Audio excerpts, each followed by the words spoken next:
Hey guys.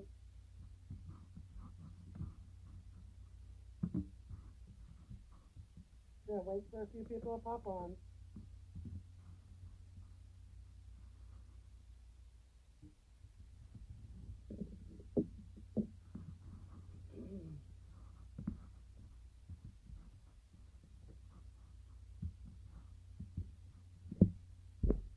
Put your disturb on because I totally forgot to do that.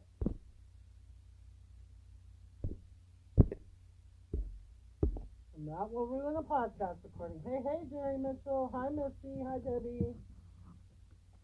So, guys, this is the way this is going to work today.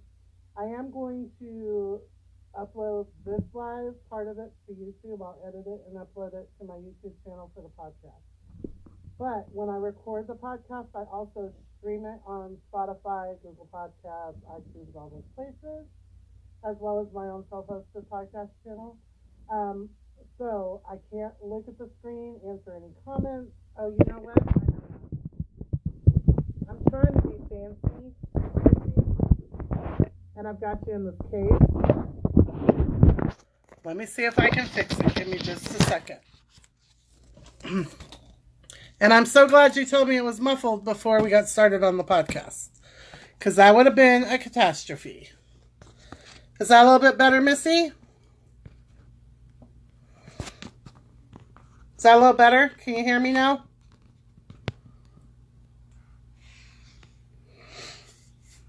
I'm going to wait until I get a response. Because what I may have to do is end this one and then flip it. Hi, Donna. Can someone tell me if the sound's muffled still? Okay, cool. Okay. So what's going to happen is once I start mixing this, I won't be answering comments or looking over here at all because it's going to be distracting as I'll get out. So once I start recording, hi Jeannie Craner, hi Sherry. So once I start recording, hi Beth. Once I start recording, I have to focus on this. If you hear me mess up, don't worry, because I have this cool program called Audacity and I can chop it right out. So don't freak out for me because it's all going to be okay. And then once I get done and, I've collected myself, then we'll have a conversation. Everybody good with that? Hi, Janice. Thanks for joining me, hon. Okay, so I am Tina, if you guys don't know. I have a creative business called Old Made New. I am a decorative furniture painter. I'm an avid DIYer. And I started this online business journey a little over a year ago. And it has taken me to places that I had no clue were even possible. Like, I'm fixing to start choking up already. I haven't even started my podcast, darn it. Hi, Pat. So it's taken me to places that I never dreamed were possible. Had you told me a year ago that I would be streaming a podcast live and recording it, and that I would have an online business coaching group that was successful, that I would have a successful creative business, and that I was going live, no sweat, I'd have told you were out of your mind, rabbit ass crazy, because I was not going to be able to do any of that. I just wanted to paint furniture and fix up my house and write a blog about it and make some money. That's all I wanted to have happen. So this has been a blessing beyond measure for me. Just so you know, I do have a script that I read off of. I don't read it verbatim.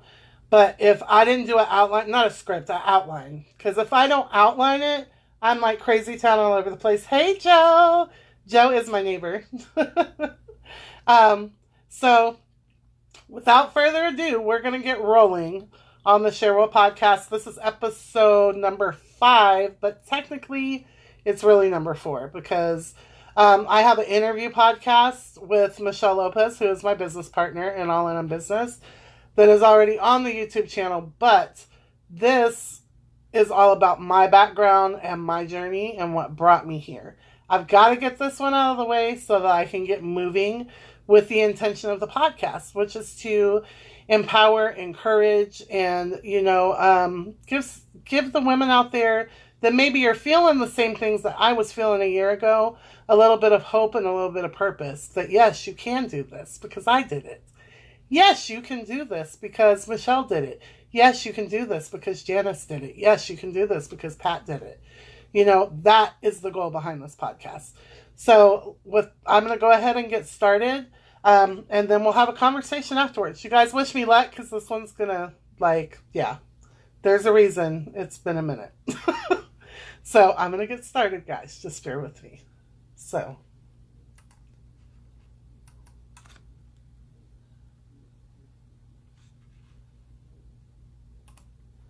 Hey, everybody. Welcome back. Welcome back. My goodness. It has been 3 whole months since I've done a podcast episode.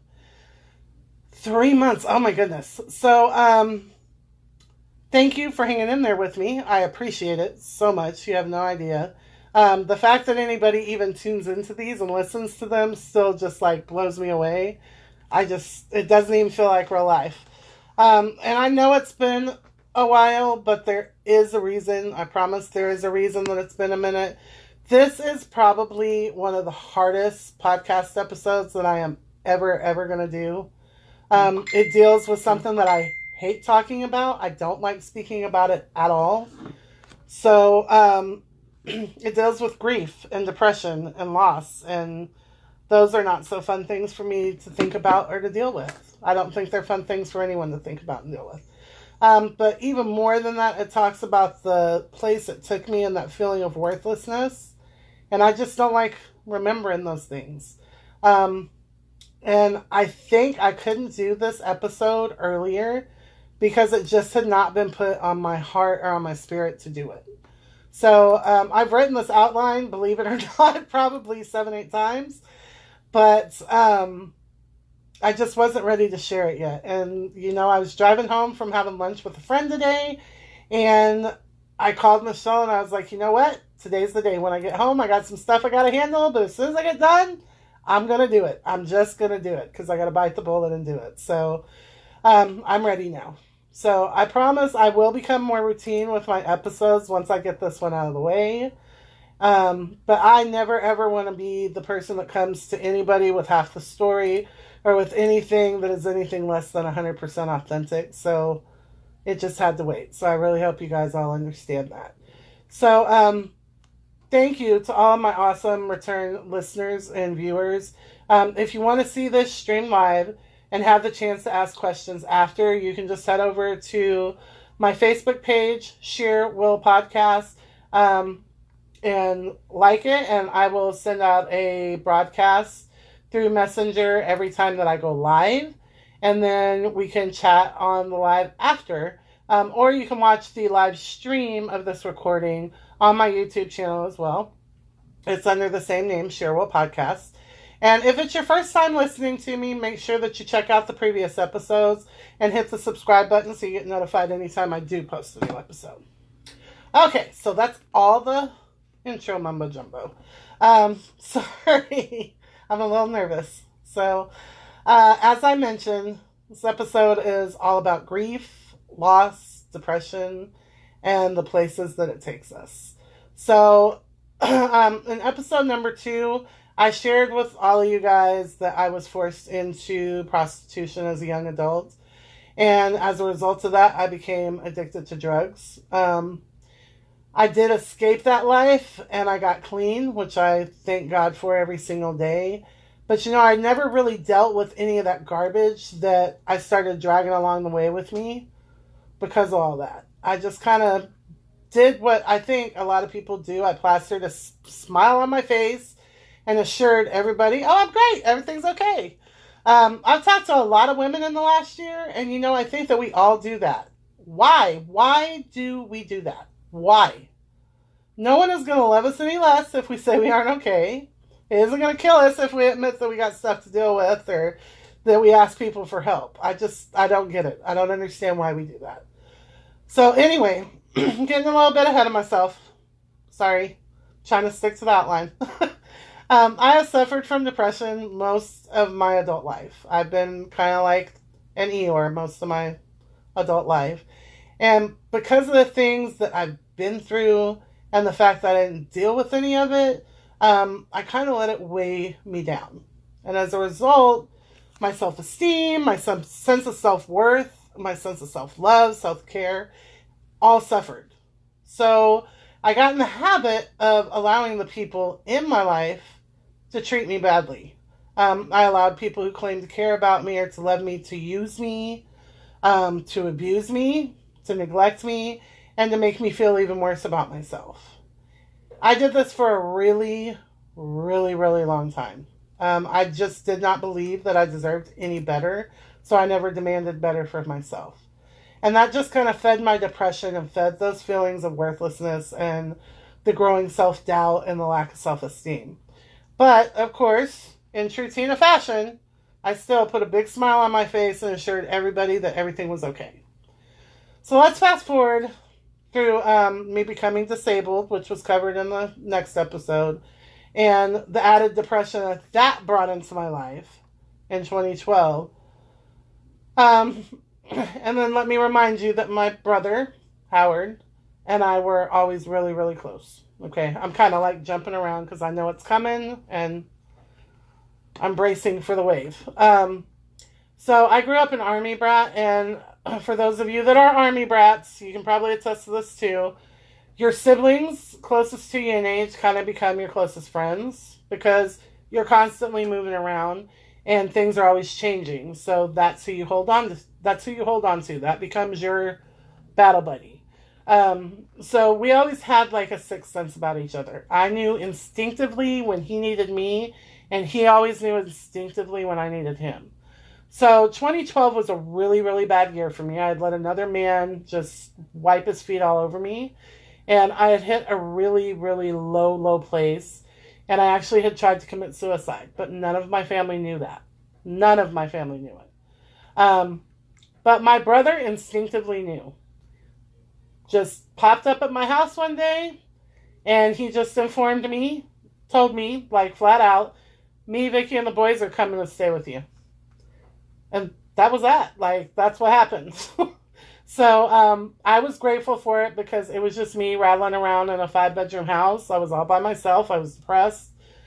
So they moved in, which I loved because, you know, Malachi and Cyrus those are my people. They've been really close to Aunt Tina their whole lives. So, you know, I was content. So right around Christmas, my brother lost his job. So he said he was going to get another one soon. I wasn't super worried at the time because I knew tax season was right around the corner, that if things were slow right now, things would work out. But when he wasn't working by April, I was like, yo, you have got to get it together, brother. You've got to pull it together because I'm disabled. I only get a disability check. I can't take care of you, your wife, and your kids, and myself. So something that I haven't shared with you about my brother is that my brother had a pill addiction. He had it for years and years. It's not any breaking news story or special story. It happened the same way that it happens to most people in that circumstance. He got hurt at work and the doc kept giving him pills until he didn't. And then he just started getting them wherever and however he could. So he was having a hard time finding work as a plumber because those guys talk to each other. We had to sit down and have a little heart-to-heart. And I was just like, what are you doing? Like, seriously, what are you doing? You have a wife, you have children that you've got to take care of. And I know that you're better than this. I know you are. So he kind of broke down and started crying. And we had a long talk. And he was like, I need your help. Can you please help me? So, of course, yes, of course I'm going to help you. That was a week before Easter. So, he quit the pills cold turkey. He brought everything to me. We flushed them down the toilet. He just quit them cold turkey. So, Easter Sunday, he and his wife took my youngest brother, Clint, back to Midland to go back to work. And I was in bed asleep.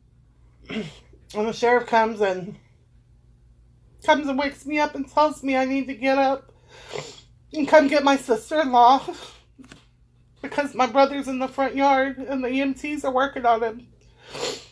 And she keeps trying to get to him, and it's really upsetting her son.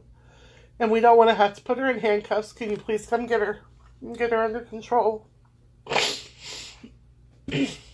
So, of course, I jump up out of bed and I run. He had a massive heart attack sometime during the last 5 minutes of the drive home. And they said that he died the minute that it happened. But, of course, EMTs with the medications and stuff got his heart going again with the breathing tube and all that. But the next day, we had to take him off of life support.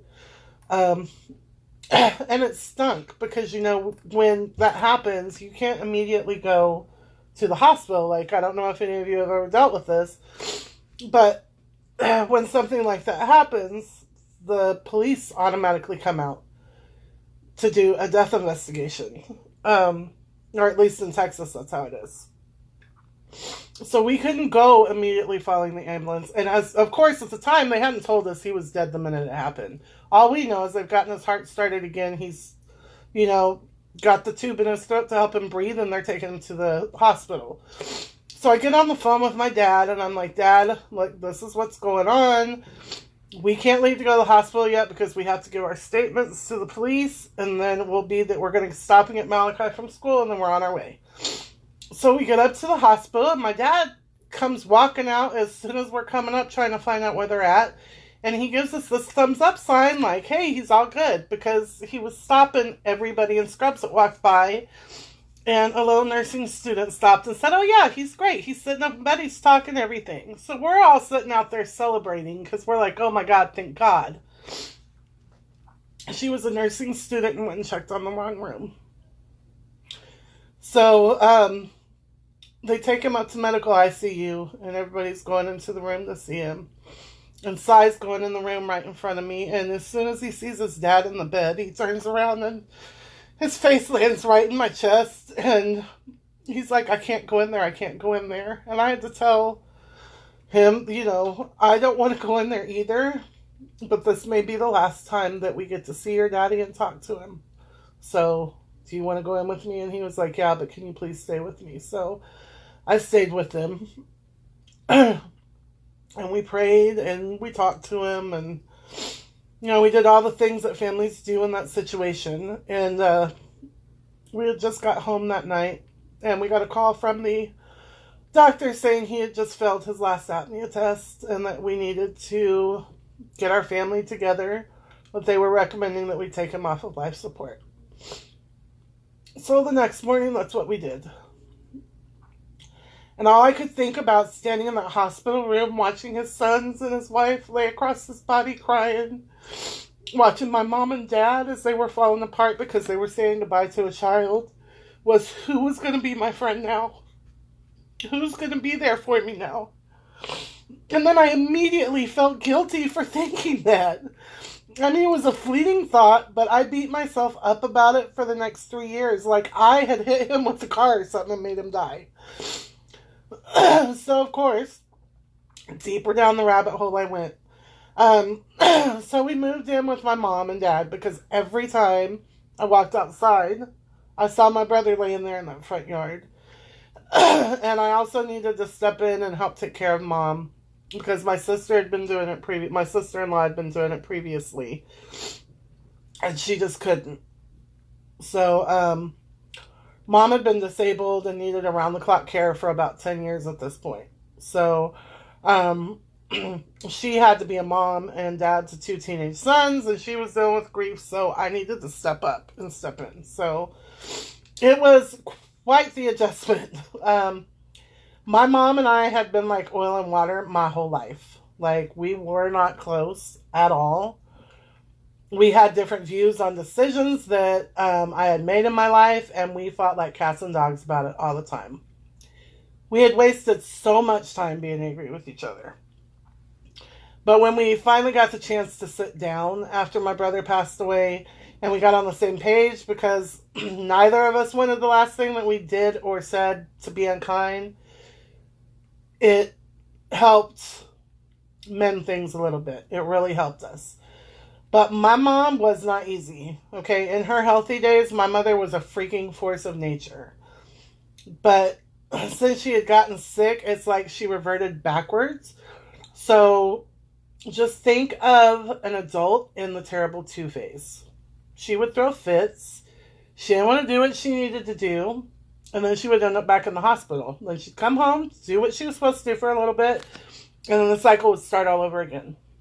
So my days were, needless to say, kept very, very busy with her.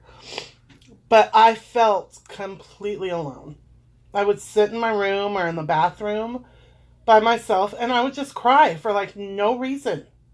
I was in a house full of people and I felt absolutely alone. But of course, I couldn't tell anybody, couldn't ask for any help. So what did I do? I put a smile on my face, smiled right back and told everybody everything's great. I'm okay. So my aunt, my mom's baby sister, came to live with us right after my sister-in-law and the boys moved out. And I finally felt like I had someone who got it. I felt like I had a friend. I had someone I had a connection with. But it was very short-lived. She had to have back surgery. And since then, I haven't seen hide in her hair of my friend. She's on pills. She's tried to kill herself twice. And I've had to deal with all that. So, on top of that, my sister-in-law cut all contact with us because we didn't condone the drug use that she fell into or the hell that she was dragging my nephews through. And then my dad would constantly say one thing to me that just would make me so angry. He would say, I miss my wife. And I was like, I do not understand what you mean. She's right there. And then I would feel guilty about that. So I would put all this on and lay it on my shoulders like it was a fur coat and walk around with that thing on in the 100-degree heat. Like, it did not make any sense, but I would just wear all of it like it was all my fault. And it would cause me to sink even lower and lower into depression. So I got to where I wouldn't go out with my boyfriend. I wouldn't do anything. I would take care of the house, take care of my mom. I would make dinner, and I was in my room for the rest of the night. So, we continued that way until right after Christmas of 2014. My mom had to go to the hospital again. But this time it was because she couldn't breathe. It wasn't because she was swollen. She couldn't breathe. So they had to put her on a vent for 3 days and do a bronchoscopy and clean the gunk out of her lungs. So that scared her. She comes home and she rebounds like she always does. And she's like, I'm sticking to it. I'm doing everything that I have to do because that scared me. So she sticks to it. Well, by the end of January, we had to call 911 again because she couldn't breathe. And she had to go back to the hospital. Only this time, every time they take her off the vent, they can't get her to breathe normally. So they do another bronchoscopy. And I'll never forget sitting in that doctor's office. You know it's bad when they separate you from the waiting room or the hospital room to sit down and tell you stuff. You know some bad stuff's coming. So I'll never forget that doc sitting down and telling us that she had something called crystal lung. And I looked at him like, that's not even a real thing. But it's basically where your lung is so scarred that it doesn't function anymore. So her lungs were so scarred that one was only at 3%. It was only functioning at about 3%, and the other side was only functioning at about 12%. So they sent her home on oxygen and hospice. When she first came home, she was being so stubborn and pig-headed about getting up that me and my dad both half expected her to rebound again. But after a day or two, she was dropping weight like crazy. Her strength was diminishing, and I had to watch this force of nature waste away over the next 28 days. Here it comes again, guys. Sorry. And it was really weird because I was the only one that could calm her. I was the only one she would eat for. And then when she couldn't eat, I was the only one who could get her to take fluids through a syringe. And then when she started choking, I was the only one she would let rub ice on her lips. I cleaned her, I bathed her, I brushed her hair. And I watched her go through the stages of death in slow motion. Until on March 1st of 2015, my mom actually died in my arms. And I thought that because of how sick she had been and how distant we had always been with each other, that it would be like when my grandma died or when I lost my brother. But it was so much worse. Um, right after we knew she was gone, I jumped up and ran out of the room and I locked myself in the bathroom and I just cried so hard that I couldn't breathe. Um, then I had to tuck all that in because in my mind, you got to put your game face on. You got to be strong for these boys. Be strong for Dad. Be strong for Gabby. Be strong for everybody. You can't break. So I put another smile on my face. I planned her services with my dad. I picked out her dress. I coordinated with family traveling in. I gave her eulogy. So on the outside, I was stoic, I was strong, I was together. But inside, I was falling apart. But I still just pasted that smile on and told everybody that I was fine. I was so worried about my dad and losing him too that I felt like I had to put a strong face on. I would walk in to check on him and he'd be staring at her picture just crying. And I didn't know how to console him.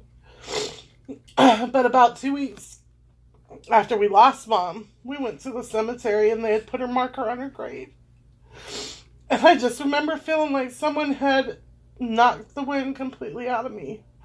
My dad said I hit my knees and I just started crying so hard that I was shaking and I just would not stop. I didn't come to until I was in the hospital about 3 days later. I had a nervous breakdown.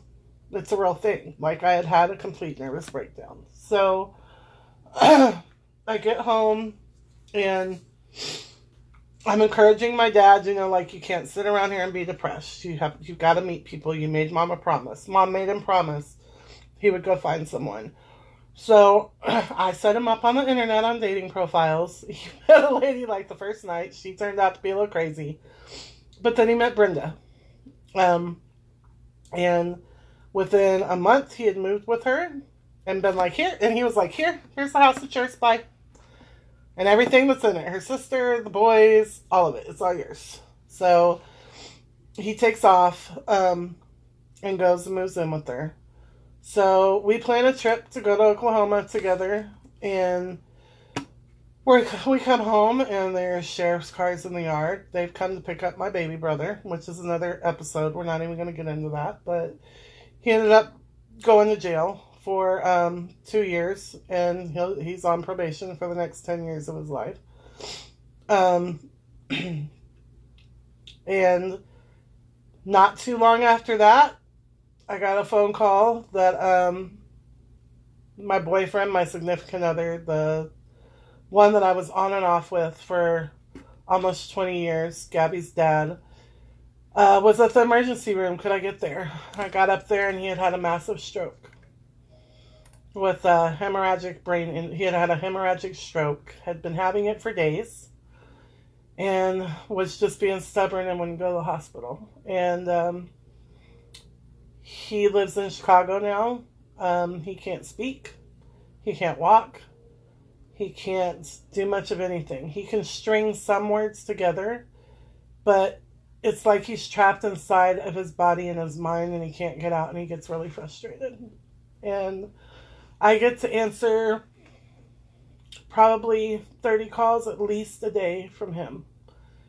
From happy, excited to talk to me, to depressed, crying, and someone's calling me to get him to calm down, or he's screaming at me and calling me obscenities because he's mad because I'm not there.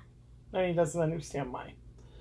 So, very rapidly I went through a whole lot of loss, is my point behind all that. And I just gave up. I quit. Between that and my health, I just was done. So, I stopped even getting out of bed. I stopped cleaning, I stopped cooking, I stopped shopping. Malachi and Cyrus became the caretakers of the home because my aunt was doing the same stuff. I wasn't abusing medications, but I still wasn't getting up and doing what I needed to do. So this went on my dad got married 6 months after losing my mom. And I blamed a lot of it on that, but in hindsight, I don't think that's what it was. I think I needed to deal with my crap. I think that's truly what it was. I think that's what the problem was. So I went from smiling and telling everybody I was okay to just not being okay. Like, I just wasn't okay, and I didn't know what to do about it. So, about a year after the nervous breakdown and Dad getting married and all that, it was about at the year mark. It was right before Thanksgiving. Right before Thanksgiving 2 years ago. Well, yeah, 2 years ago. Right before Thanksgiving, I get up out of my bed and I go to the bathroom, and I'm coming back from the bathroom, and I have a big long mirror in the vanity area that the vanity covers, like, from my bathroom all the way to my bedroom. And I'm walking by and I happen to glance over. I don't know why I looked over, but I saw my mom looking back at me. And I just turned and looked at myself in the mirror, and I was like, what the hell are you doing? What are you doing? Like, is this the legacy that you want to leave? Is this the life that you want people to remember you for? Because this is what they will remember. Is this what you want? So I had to stand there and look at myself. And I talked to myself. Like, I looked at myself and I talked to myself. And I was like, look, you cannot put the boys through this anymore. This is unfair to them. Why are you doing this to your grandchildren? Why are you doing this to your daughter? Why are you doing this to your dad? Why are you doing this to yourself? What the hell is wrong with you? You need to get it together. So I came out from the bathroom and I immediately got on my knees and I prayed. But this time I didn't pray to God for him to, and I hadn't prayed, let me just say, I had not prayed since I had lost my brother at this point. So from 2012 all the way to 2017, 5 years, I did not say a single prayer.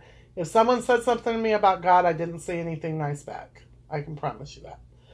Because I was having a crisis of faith. I was having trouble understanding what was going on.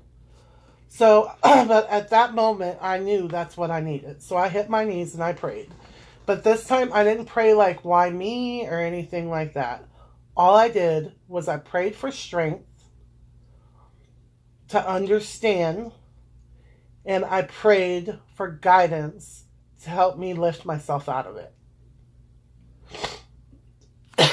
And when I tell you, I will never doubt that God loves me and that he is in my life and that his spirit surrounds me. Sorry, even my doctors will tell you. They have no clue how I got up out of that bed. They have no clue how I find the strength to deal with the pain that it causes me to get up out of the bed every single day. But I know where I find that strength. I know I found that strength through praying for it, through prayer.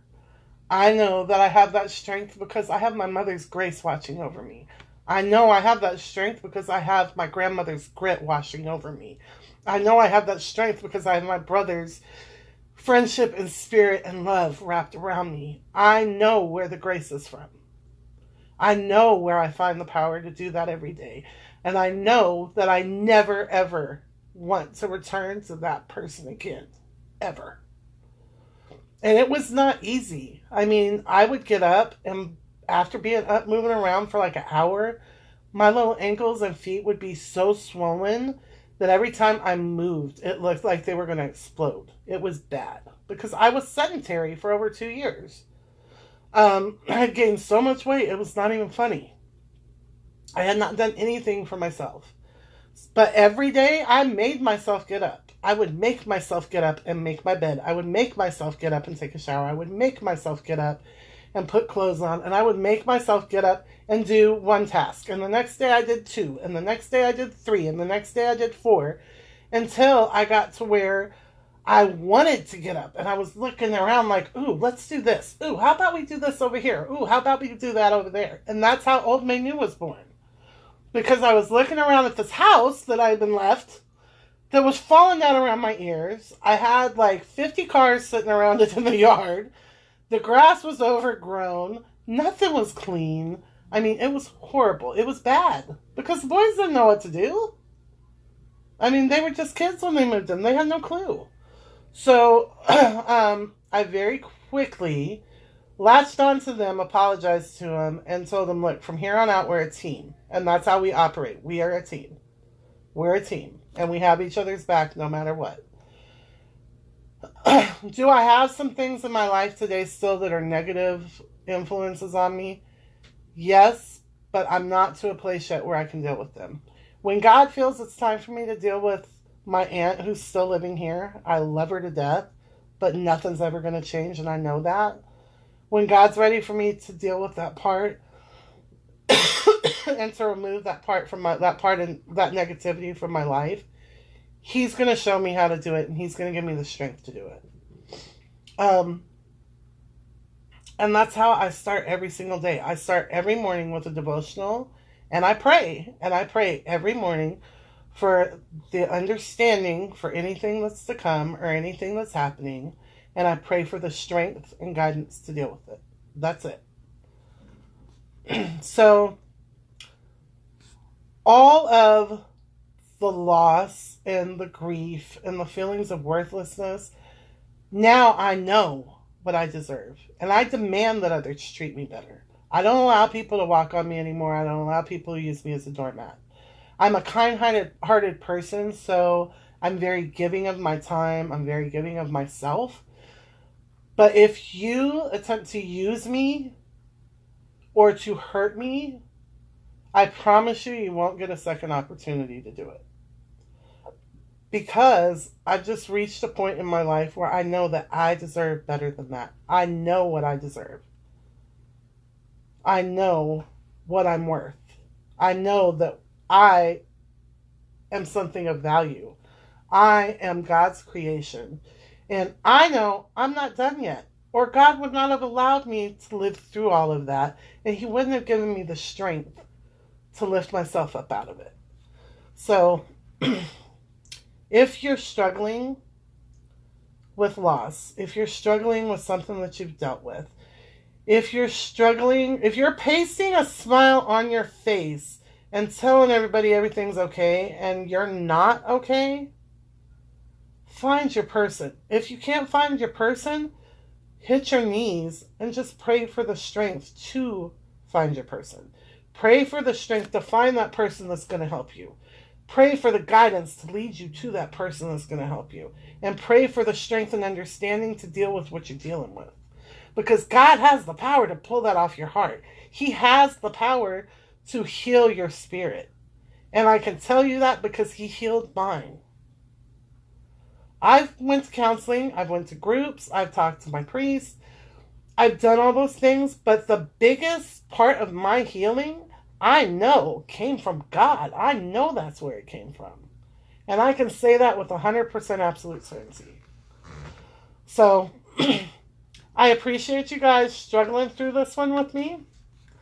I hope it wasn't too much all over the place. And just know that if you need someone to talk to, you can always reach out to me and I will listen if you need someone to listen. You need a shoulder to cry on, I will listen. But just know, by the same token, like I said in the beginning, I'm never going to come to you with half the story, and I'm never going to be anything than 100% authentically myself.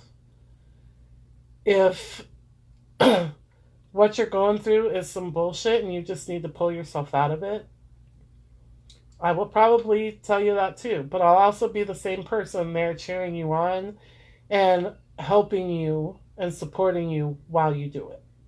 So, thanks so much, guys, for listening to another episode of Share Well. Hopefully, I will be back with another episode within the next 2 weeks. That's my goal. If not, get on me about it. Make me feel bad so that I make myself do it. Because now it's like my life is it's not because I'm laying in the bed or I'm depressed. It's because I have so many things and so many passions that my time is not my own anymore. But that's a good thing because God's blessing me every day to be able to get up, take breath, find the strength to get up and move. And he's putting passion in my heart again and joy in my heart again, to where I get up and greet every day with excitement. And, just, I know today is going to be a good day because we're doing this. I know today's going to be a good day because I'm doing that.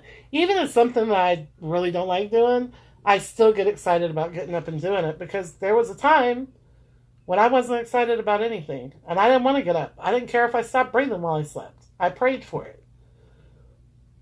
So, or wished for it, because I wasn't praying to anybody. I was wishing for it. So, now it's a very different place that I'm living in. I'm grateful. I'm very, very grateful to have the life that I have today. And I promise you I wouldn't have had any of it without the grace of God. I promise you. And I didn't mean this to turn into a God thing. I'm going to tell you guys straight up what happened. My original outline got deleted, and I thought I had copied the whole thing, and it stopped right after the nervous breakdown. So I've been going straight off the hip since after the nervous breakdown. That's what's going on. So that means God wanted you to hear that message, because I don't normally put God in anything that I post on social media or that I broadcast. So there you go. All right. So God bless all you. Thank you for listening. And I hope you hit the subscribe button and come back to listen to what I have going on next time. Thanks, guys.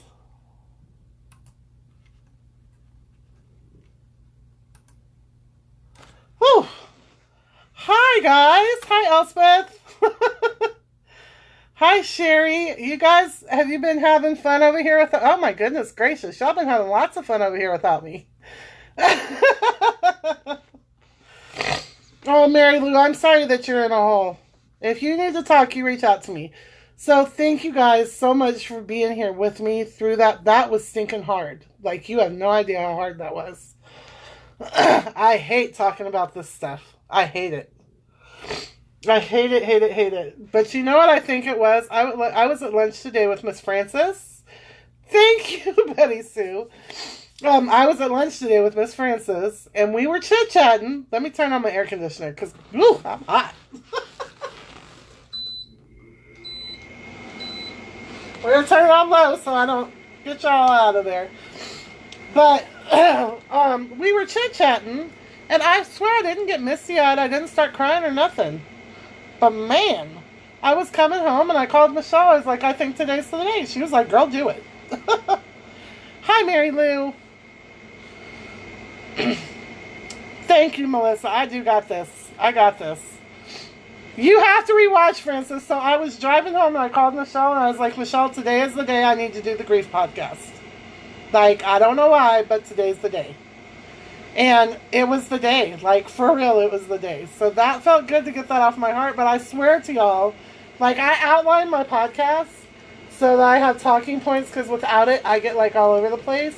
And I thought I had copied my entire outline, and I swear to you, it stopped after the nervous breakdown.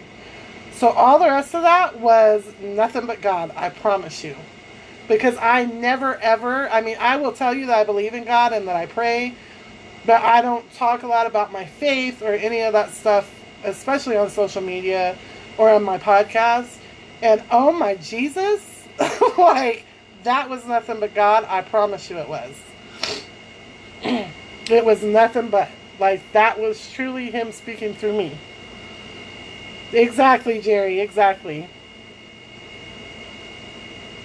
Thank you, Joe. I know you guys are. You guys are the best neighbors on the planet. I know that you are. And I'm here if you ever need me. You just reach out and holler if you need me. I know Joe and her husband probably think I'm half crazy 95% of the time. Because I'll be out there staging furniture before it's fixing a rainstorm. I got the boys out there stringing lines on sawhorses and spray painting clothespins. I got them doing all kinds of crazy stuff. Aw, Gloria, no tears. No tears.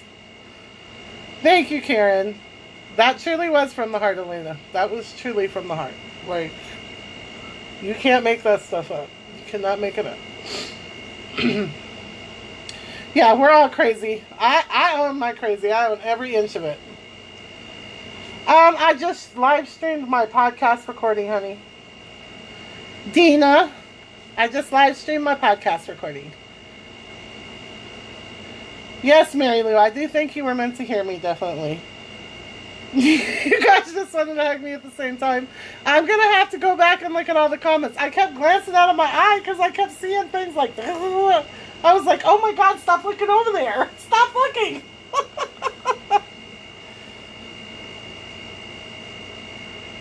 Yes, ma'am, Elspeth. No stinking thinking. Thank you, Betty Sue. Thank you, Carol Ann. Oh my goodness. Thank you. I'm a good kind of crazy. I think I'm a good kind of crazy. Aw, Gloria, I'm glad. I know you are, Miss Ruby. I know you are. Let me go back and see what I missed. Oh, thank you, Lynn. I got your little hearts. Thank you. Frances went to sleep after Mexican. She missed the whole thing. Hi, Angela. Yeah, I guess it was a good one, so you're going to have to watch it. Like, I usually script my podcasts, Angela, and this time I lost part of it, and I copied and pasted it because I was going to work on it a little bit more. I don't script them, I outline them. I keep saying script. I outline them so I don't get crazy. And when I got like halfway through, like half of the outline was gone. So I had to go off the hip. So thank you, Jeannie. Digitally hugged. I feel good. Yeah, I was teared up, but it's a good tear. It's good tears. They're good tears. They're healing tears. They're healing tears for sure. Alright guys, so does anyone have any questions? Anything they want to talk about? Anything they want to get off their chest? Like, here's the time. Aw, thank you, Betty Sue. The more I get to know you, I love you too. Oh, no tears falling, Mary Lou. No tears falling, honey. I know where you're coming from. I have those feelings that you had when you didn't want to get up each day. I must admit that I am not a religious person, but I am glad that God has helped you. I have spent my whole life doing my best by the people around me, and I've always been taken for granted and treated like I am dirt on the bottom of their shoes. I am in pain 24 hours a day and I have no life. But I've come to the conclusion that I am worth something. I will never allow people to treat me like I am worthless anymore. For this, I thank the menopause for making me less tolerant and making me strong. I totally know where you're coming from. Stay strong and keep doing what makes you happy. So, Angela, even if you don't believe in God, I can tell you that I allowed people to treat me the same way for a really long time. And that wasn't God. That was just me knowing, look, this is not okay. I don't treat them that way. They should not be treating me that way. So it just became about demanding better for myself. So kudos to you for that. And I will pray for you, honey. I'll pray for you. When words describe the things we're feeling or the things we want to say, we usually cry, right? We all have things going on that are hard. You can choose to trust God. Sometimes you just have to do it off the cuff and be yourself. I agree, Karen. My laugh is contagious. I've been crying the past few days with everything thrown at me the last week. But your laugh has made me smile. Oh, Cheryl, I pray for you to for God to give you the strength to get through everything that you're going through, honey. I truly do. I hear you. I have been struggling with myself last year. I had breast cancer, and in July I had my left breast removed. And I was depressed and had no energy. I didn't have no help at night, but then my daughter gave me a speech that people do care and I needed to get up, not just for me, but for my 5 grandkids. So I did. I made myself get out of bed and move around. I'm still struggling and have no energy, but I'm so tired, but I get up every day. But hearing you talk has made me feel that I feel and know I can do it. You absolutely can, Cynthia. So look, the coaching group I was talking about and my business, I just finished chemo. I had chemo in December. And I mean, it knocked me on my butt. On my butt. But I'd already started the business and I'd already been back there. I didn't want to go back there anymore. I wanted to stay in the here and now. So it is something that you have to pray for the strength to go through, but God will give you that might. He will.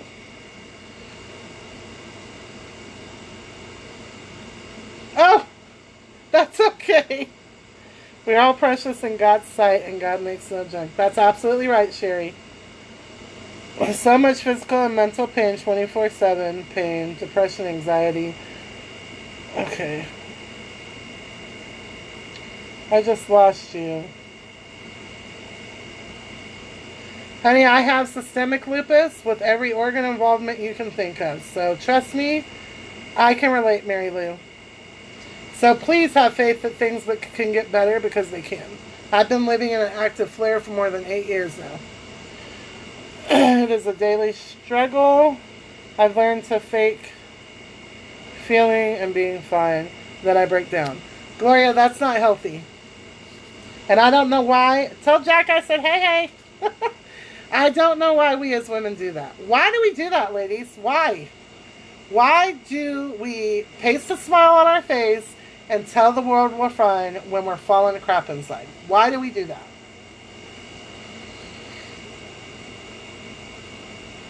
You're welcome, Cynthia.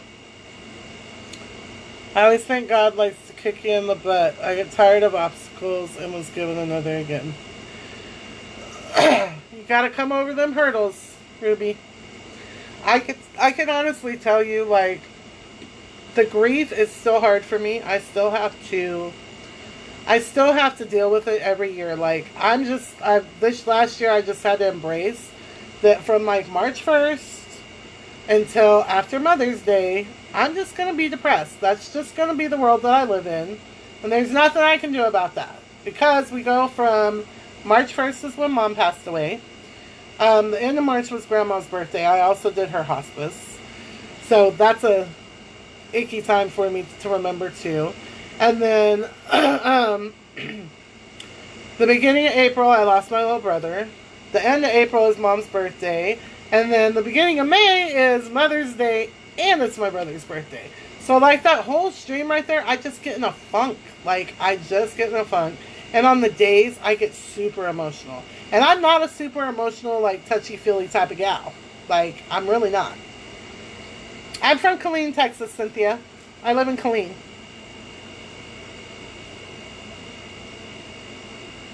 Yep, I have that same type of lupus, honey. And you do not have to wear a mask. Tell people that you don't feel good. Because trust me, I tell them all the time now, like, look, I get a disability check. They don't give those people for no reason. So, I'm having a bad day. I don't want to end up stuck in this bed anymore. And actually, my family is not even the problem. Like, my family totally gets it. I have an issue with people in the outside world understanding when I'm having a bad day, I'm having a freaking bad day. And maybe my bad day is just not a bad day. Maybe it's a bad week. Maybe I'm having a bad month. But luckily, God has graced me with people that surround me that understand my disability, and they understand that I'm not going to call in sick if I'm not sick. So if I tell you I can't make it because I'm not feeling good, I can't make it because I'm not feeling good. Oh, go get some sleep, Gloria. I hope you feel better. Thank you so much, Mary Lou. Alright, guys. So I'm going to let you guys go. I will go back through and read comments and answer questions. If you need to talk, message me.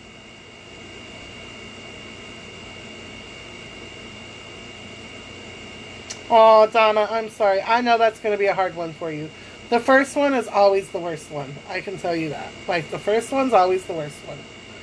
So what I did, if I can share, that makes it better for me, is now on the anniversary of their death, we have a life celebration. So we go book a space at Logan's was my brother's favorite place. So we go book a table at Logan's, or we book a room, and we have a life celebration. So we go talk about the good things and remember all the good, positive things that we loved about him. And then we do the same thing for my mom.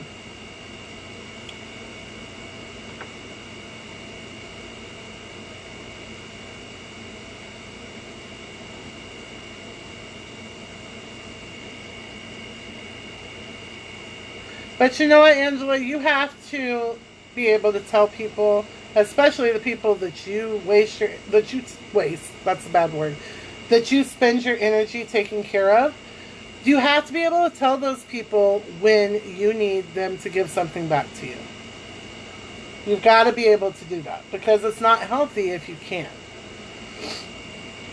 So I'm going to let you guys go. Yeah, Mama's coming up to 20 years. Still tough to deal with. Yeah. I love you too, Corbin. So I'm going to let you guys get back to your day, and I will answer any comments. If you need to chat and you didn't feel like you could chat here, please message me, Christina Cyphers. You can message this page. You can get me over at Old Maid New.